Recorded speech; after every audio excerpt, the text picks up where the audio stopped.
मित्रांनो, पोलीस भरतीची तयारी करणाऱ्या विद्यार्थ्यांसाठी एक अत्यंत आनंदाची आणि मोठी बातमी आहे. पिंपरी चिंचवड पोलीस आयुक्तालयामार्फत रिक्त पदांच्या संख्येत मोठी वाढ करण्यात आलेली आहे. याआधी भरतीसाठी 322 पदे जाहीर करण्यात आली होती, पण आता त्यात 140 नवीन पदांची भर पडलेली आहे. म्हणजेच आता एकूण 462 जागांसाठी ही भरती प्रक्रिया राबवली जाणार आहे. यामध्ये पोलीस शिपाई पदांच्या जागा वाढल्या असून प्रवर्गानुसार सुधारित जागांचा तक्ता आता प्रसिद्ध केलेला आहे. ज्या विद्यार्थ्यांनी पिंपरी चिंचवडसाठी अर्ज केला आहे त्यांच्यासाठी निवडीची संधी आता अधिक वाढली आहे.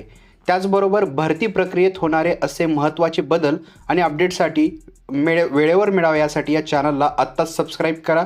तसेच बेल आयकॉनवर प्रेस करा तुम्हाला अपकमिंग अपडेट्स मिळण्यासाठी आणि तुमचा चान्स वाढू शकतो. यामुळे जी तुम्ही ग्राउंडची प्रॅक्टिस करणार आहात ती थोडी चांगल्या पद्धतीने करा, कारण याच्यामध्ये जे चान्सेस आहेत ते लागण्याचे जास्त आहेत, कारण याच्यामध्ये जागा वाढून आलेल्या आहेत. तर ज्या जागा वाढलेल्या आहेत ते मिळवण्यासाठी जे आहे मेहनत तुमची चालू ठेवा आणि परीक्षेसाठी ऑल द बेस्ट.